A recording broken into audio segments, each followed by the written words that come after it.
We're starting with the point. Major parties return to drawing board ahead of 2023. Tough times ahead of consumers as experts predict higher inflation in July. Oyo State residents lament tragedies as rainstorm flooding claim lives and assets. PDP working to replicate 2019 script against APC in Rivers, says Tonye Cole. Man presents forged Dubai visa to applicants after collecting 1.5 million naira. Foreign investors shun Nigeria as FDI stands at paltry $853 million in 15 months.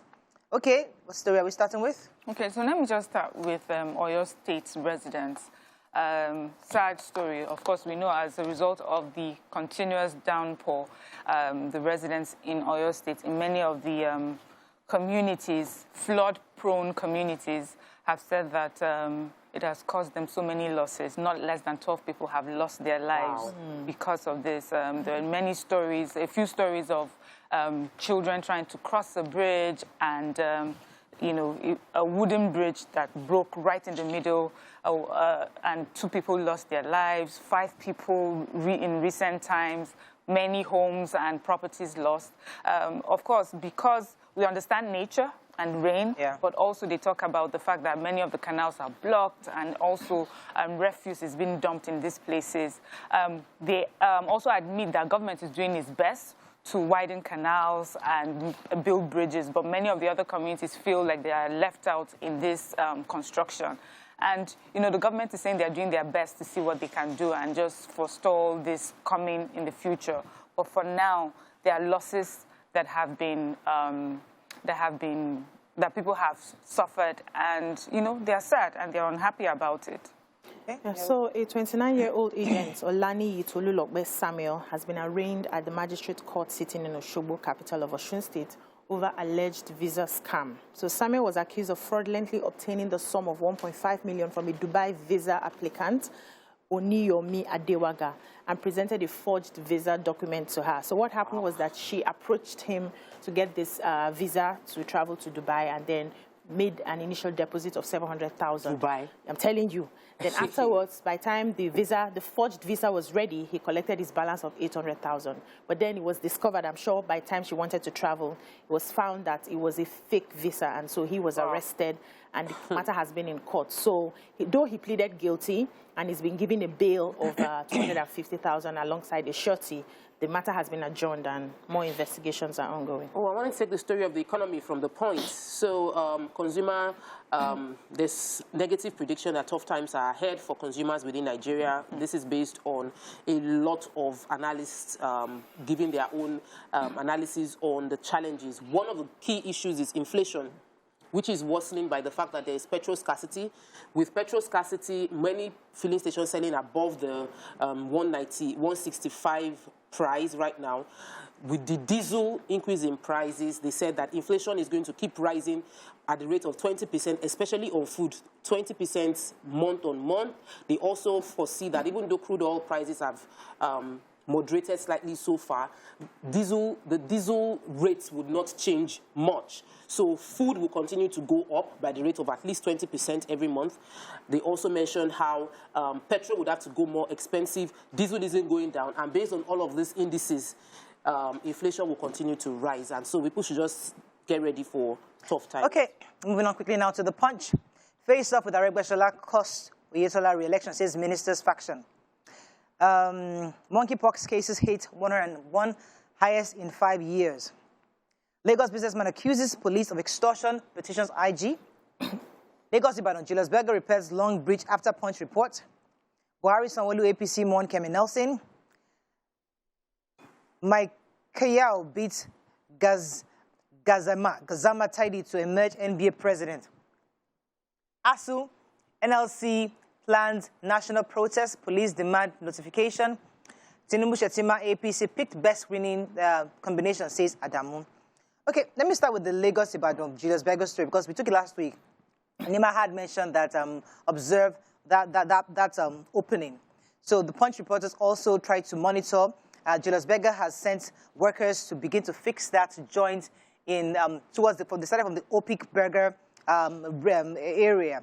And the Punch reporter went on Sunday to verify that indeed work has begun. And they noted that the repair was to make the road motorable, as permanent fixing of the expansion joints will be done at the completion of the current phase of the work. Okay? Any other story? Yeah, so monkeypox, the Nigerian Center for Disease Control has confirmed that 101 cases of monkeypox. And sadly, you know, they gave this is in the 27 weeks of the report. So every week, you know, we read about the report. And they say in the 27th week, we've had no fewer than 301 suspected cases of the disease. We have the incidence of this virus in about 35 states. Stakeholders are saying that we need to do better when it comes to effective control, preventive measures, and increased surveillance measures. That the fact that we sort of have, you know, with COVID, it seems like we have gotten a hang of it does not mean that we should let things go, especially when it comes to monkeypox. It says usually what we've had is like grassroots community-based infections, but now it's moving into the urban areas. So awareness needs to be intensified. People need to be aware of, you know, the different steps they need to take to protect themselves, to keep themselves protected hygienically from this infection. All right, another story? So a 40-year-old businessman, Modasir Adeleye, has accused the men of Area C Police Commando Juelegba Surulere of extorting money from him. They said this matter happened last week, Wednesday, when he chartered a commercial bus to deliver some goods to his client. He's into plastic business. And then the vehicle had to stop because it was overheating. So the vehicle stopped opposite the Area C Command, just in front of the filling station. Then men of the police came out and started. They were led by a thug, whom he mentioned his name here, and a thug popularly known as Ogun, and also a DSP, Okiola, came out to harass the vehicle. And they were trying to explain that they didn't just stop on the road. The car is overheating. They're trying to attend to the vehicle, but they refused, said they were going to pay 10,000 naira for towing, another 10,000 naira for gate pass, and another 500 naira. At the end of the day, ended up paying an additional 25,000 naira to get his truck out. So he has written a petition to the IG of police saying that they have been extorting people on that road, and some people are also corroborating the story. I pray that the investigation is done concerning. Okay, let's go on a quick break. When we come back, we'll continue with the review. Stay with us. We'll be right back.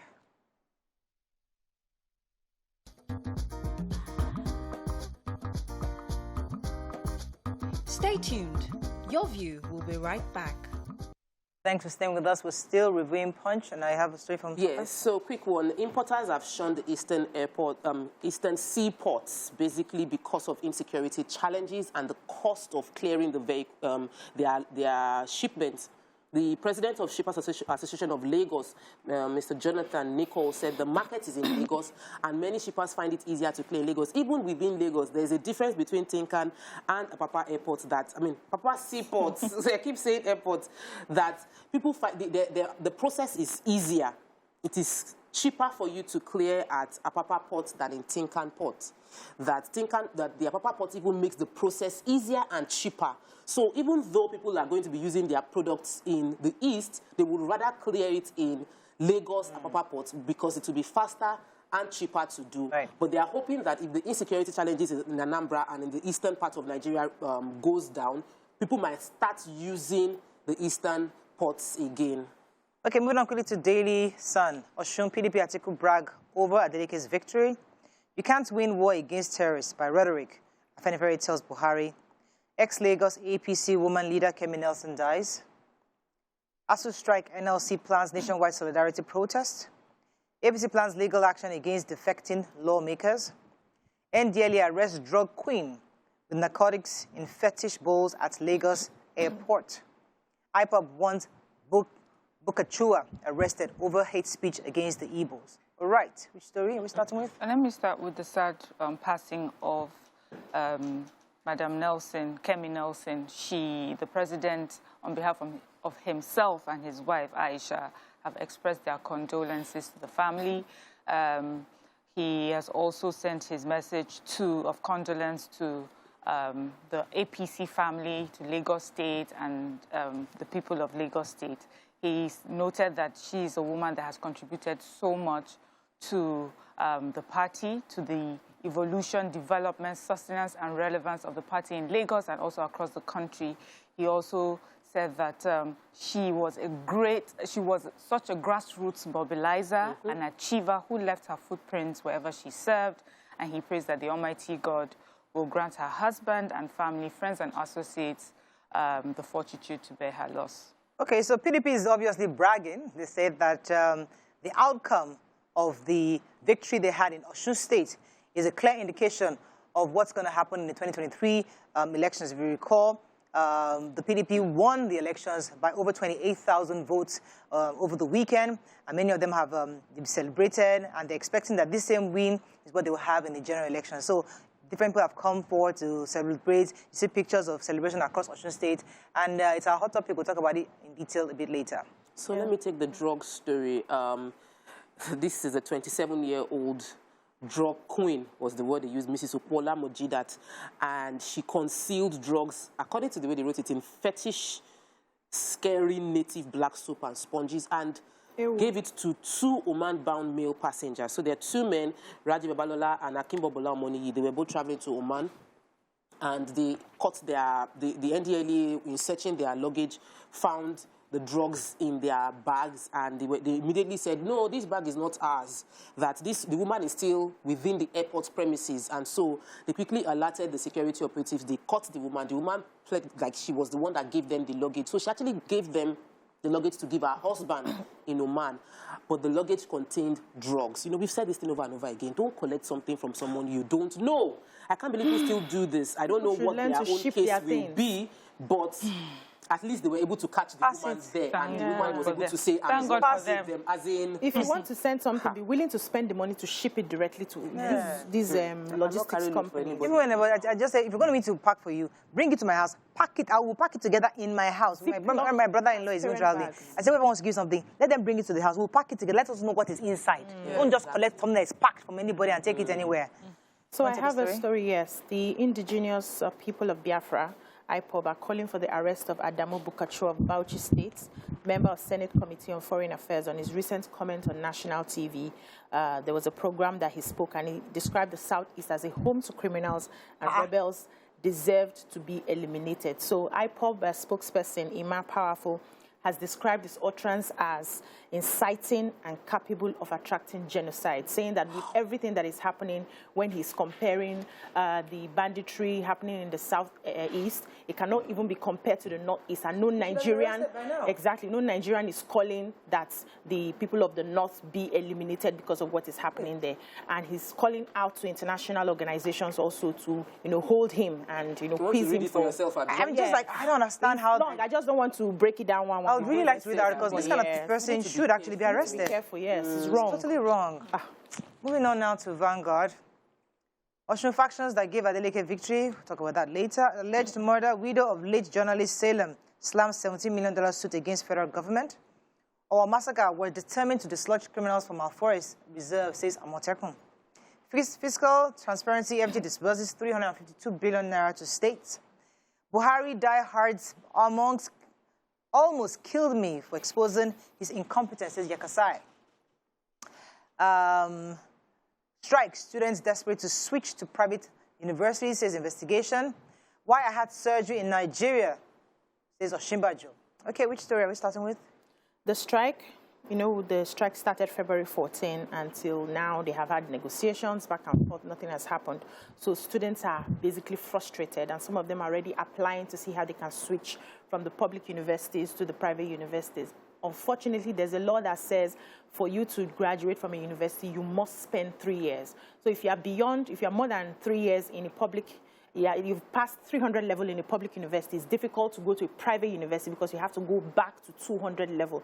I think that law should be looked into. Let's see how we can change that. But the national president of National Parents Teachers Association were also lamenting, saying that parents are now struggling to save money for their children to school abroad or go to private universities because of the failures of public universities. And if public universities are working well, nobody will want to. A lot of them get into debt. They are not able to pay for a very long time just to see their children graduate from school. And it seems like the federal government is not paying attention and is not planning to do anything. So everybody's losing hope, and they try to reach the Ministry of Education without any form of response. At least the universities also, are also saying that they are getting a lot of applications, but because they have to spend up to 3 years, most of them will not be admitted. We need to look into that.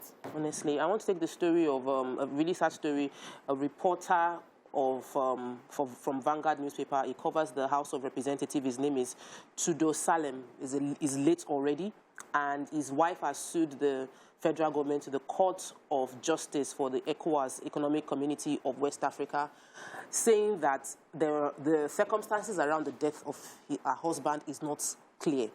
Her husband was missing, and suddenly they discovered the body and said he was hit and run, and he's suing the government for a $2 million compensation for what would have been his salary had he lived to ripe old age. Also sued 10 million naira as damages, compensation damages. With dollars? In dollars. I feel really, because it's ECOWAS, so I feel that there should be an autopsy should have been carried out, because if there are issues with the death, then they should investigate to find out what could have killed him. Yeah, we followed that story from when he went missing until he was found, and really everything went quiet. So I think I'm proud of her that she's going this route. We have another story. So our vice president, if you're aware, had to undergo surgery. He had a fracture on his thigh bone, his right femur, as they say, medical people. Anyways, he insisted on having this done in Nigeria, and that's because for him, he says he has confidence in our Nigerian system and our Nigerian doctors. He says Nigerian doctors are one of the best across the world. And, you know, many people are saying that it sends a right message to Nigerians. It will bring about medical tourism towards us here in Nigeria and also encourage people to use our doctors because they are among the best. I like that he did this. It's good gesture. It's a nice gesture, and because it's an illness, I would have said, oh, I wish he did this in the earlier part, but you don't wish illness on anyone. But this happened towards the end, and he used that opportunity, you know, to send the right message. So thank you, sir. Okay, so Amotekun, the state commander, Adetunji Adeleye of Amotekun, was saying that they will dislodge the criminals from the state forest reserves terrorizing the people of the state. According to them, they found that these terrorists come into town from out of town, and they retreat. They cause havoc and they retreat. And they found that they retreat usually into Edo and Kogi states. And these are the major areas that they're going to be planning. They're planning an onslaught into those areas. And in the next few days, we should hope to get some good results from the Amotekun. I just really hope, because the people of that state are really scared of these people coming in to terrorize them. Our final paper, the Nigerian Tribune, very quickly. Let's find a story we've not taken. Knox-Tales reps move to take over all surface underground water interstate rivers. We've been talking about these water policies since. Maiko emerges 31st NBA president. UBA Group launches banking operation in DIFC Dubai. ASU NLC to embark on nationwide solidarity protest. Buhari's directive to army to wipe out terrorists not backed by action, says Afenifere. Is there a story we haven't taken? Yeah, apart from, the Afenifere, the Pan-African Socio-Political Organization, has urged the president to back his words with actions, and that the fight against terrorism, for them, is just mere rhetoric. And they just gave different examples of when the president has called on the army to do what they need to do, and it just did not seem like we saw action attached to what he said. Okay, that's all we can take on Front Page Review. We're going to have to move on to our hot topic, which is the fact that the Independent National Electoral Commission on Sunday morning declared Senator Ademola Adeleke the governor-elect of Osun State after scoring a majority of the votes cast in the governorship election in the state. According to reports, Senator Ademola Adeleke of PDP, the People Democratic Party, obtained the highest number of votes in 17 of the 30 local governments in Osun State. Now, lots of people have celebrated with the PDP. Others have come up with various angles and thoughts on why the current governor was unable to secure a second term. What are your thoughts on this? How do you see this? And does this also show the possibility that INEC is indeed prepared, because many have also commended the fact that this new system of INEC is showing the voice of the people. So what are your thoughts on this? You can call us on 081-270-53687. You can also tweet to us at TVC Connect. Please hashtag YourViewTVC so we can read your tweets. All right, so, I mean, it's many had celebrated over the weekend. Are we not going on a break? No, we're not. I was shocked at the transition. Go ahead. So, yeah, I mean, many obviously have celebrated the governor-elect, you know. People call him the dancing senator. Well, the dancing senator is now a governor. Yeah. He's going to be governor-elect. Yeah. You know, so what are your thoughts, you know, in all the various comments on calling us over the weekend, Mariam? So, for me, it's the fact that a lot of people commended INEC for doing the right job, doing it well. A lot of people said it was a free and fair election, and that is what I'm most happy about. You see, politicians will do their thing, but we need to have a system that the people of Nigeria can trust. And it looks like Nigerians are finally trusting INEC. Although we know that the APC say that they're still looking into it, that they haven't given their own, sent their own message to him yet, but they're trying to look into it. But for what we have seen so far, it seemed like it was a free and fair election. He won 17 out of 30, you know, local government council. So I'm very proud of that system, and I hope that this is something that we'll see going forward. Many people have also talked about one of the reasons why the incumbent was not re-elected. And there's this thought that they're saying because... We'll come back to that. Let me hear your own thoughts about the celebration and all the whole elections. I was happy for him. I don't know him personally, but the energy that was in the air was just refreshing. And the fact that his nephew now was... Yes, was on ground, you know, playing the politics, campaigning. You know, there were a lot of people in their residence. The fans were just there. Like, every person just came out in support of our dancing senator. I always appreciate his dance. You know, some people have yabbed him, you know, to say he's not dancing. He's not dancing. He's not by dancing. But we've had people who have been very, very serious who have not seen anything. Maybe now, when we dance, we can dance into glory. Hey, nice. I like that. Let me come to talk for your thoughts on the victory and all that. Okay, so for me, it was a bit stressful because my husband was monitoring everybody was in situation room. Like everybody we were all there waiting. Numbers are coming in. Mark, calm down. By Sunday morning, we will know the results. There's no need to be checking. It looks like it's just wait. Let's sleep. When we wake up, you see from Osun State.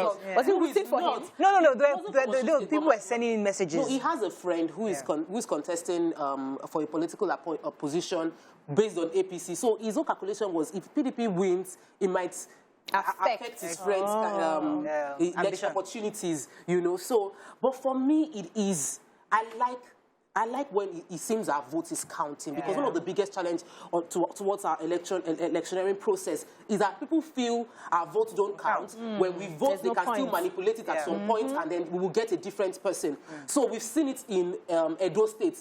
Everybody was shocked because the expectation was you cannot move and decamp and you would win against the federal mind.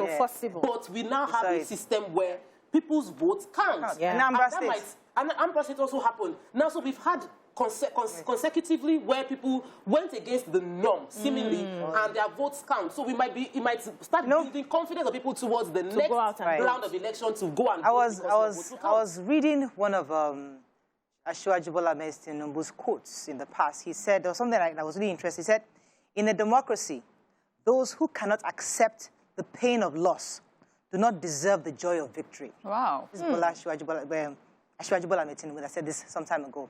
And losing is part of democracy. It shouldn't be part. It's not. You don't win all. You win some. You lose some. Failure is feedback. So failure is feedback. So let's go back to the factors many have identified that could have caused the loss, because there were so many. In fact, everybody became a political analyst. I'm telling you. Everybody, it's because of this. That happened. What are your thoughts? I mean, I'd like to open the phone lines to hear the viewers. What do you think caused Governor Oyetola his second term? What are your thoughts? It's been nice to have a good conversation around this. What do you think? What have you heard? What I have heard, I've heard so many things, but one of the things that stood out for me that sort of made sense is we have a present administration that Nigerians are unhappy with. Yeah. That's the APC. Yeah. And people are going to use their votes to show their unhappiness. And so it will be very hard for people under the APC to win elections in this period. It will have to take people, a person that people know for certain, his personality or that person's personality, to maybe say a victory. But if seen under the umbrella of the APC, a lot of people are saying, we're unhappy with what's happened in the last 4 years, especially, 8 years, but especially in the last 4 years when it comes to insecurity. And these are the representatives of this party, and so they may feel that sort of thing. Others have also identified the rift between himself and the former governor of Osun. What are your thoughts on? Did you? We saw it happen with Lagos State, where when the sitting governor is unable to keep the political structure that brought him in, as well as maintain that front, even if you have some support, you might not be able to galvanize. Even if you feel you've done a good job, even if you can reel out your manifestos, the point is, very few cases do you see individuals win without political structure. But there was also one good thing that I wanted to highlight. We had about 50% voters turnout. That means that even though the APC might have maintained their own their electorates, they came out. PDP was able to get more people to come out, and they were able to get new votes, which increased their opportunity to win. Right. So I feel that there's a lot of lessons to learn from this, and I do not like the idea of attributing it to one person. So when I read Aregbesol's people's attributing his loss to Aregbesola, I felt that we're giving too much power to Godfatherism, that we should give the glory to the people who chose, and we had more votes. And also the process. The process was fantastic. I mean, yes, we're all clamoring for election online voting. Even though you don't have online voting now, but at least for the fact that I can vote and my results are going straight to the server. Came out. Let's go on a break. When we come back, we're going to continue this conversation. Stay with us. We'll be right back.